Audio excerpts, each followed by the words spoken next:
Sukuna's new domain expansion. Sukuna is experiencing the same thing. Yuji's shrine and black flash pushed him to the edge, as the king can no longer regrow his arms. These punches attacked the boundary between Sukuna and Megami's souls, causing a drop in curse technique output, and he can't use RCT to the fullest. But pushing Sukuna into a corner caused his survival instincts to kick in. Throughout the fight, the plot brought in huge importance to the king's domain expansion being out of commission due to the brain damage Gojo caused. However, those with the notification bell on would know its return was gonna happen. You see, 2 weeks was just far too long for Gege to not glaze the king, so the sorcerer's hopes were squashed like a bug with Sukuna unleashing Malevolent Shrine.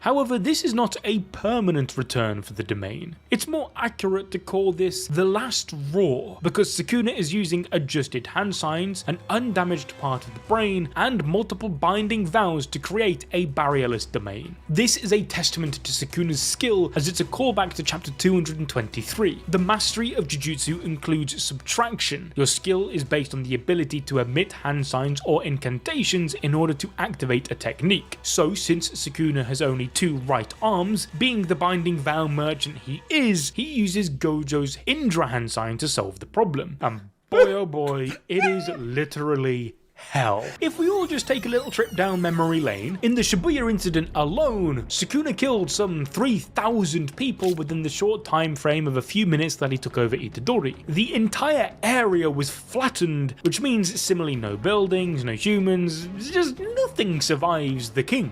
But as impressive as this is, it's evident that Sukuna's vows will have a very heavy cost. He needed to do this because he couldn't lock down Maki as a target, as she has 0 cursed energy. Hence, a binding vow accommodates for what he's lacking to have this high level barrier technique like usual. This way he can ensure that everything dies. As we can all tell, Sukuna has been establishing quite a few binding vows, such as the world-cutting slash, but it's clear that he doesn't even care about the cost at this point as long as he cuts up the people in front of him. He started questioning his own ideals due to Yuji in chapter 248, which is a similar motif that led to Toji's demise, where his pride had returned, resulting in straying from his path to death. No, seriously, let me cook. Or should I say, let Sukuna cook, as he sees his opponent as plates of food, hence why his usage of cutting is so easygoing. You compare this to Yuji's interpretation of the same technique, and he needs instructions on where to cut neatly. Sukuna uses it to just carelessly tear apart his food, whilst Yuji is delicate to not harm others. Speaking of which, he will definitely use these flames as his sure hit attack now. He might be able to manipulate the fire to take another shape, like how he manipulated Cleave into spider threads,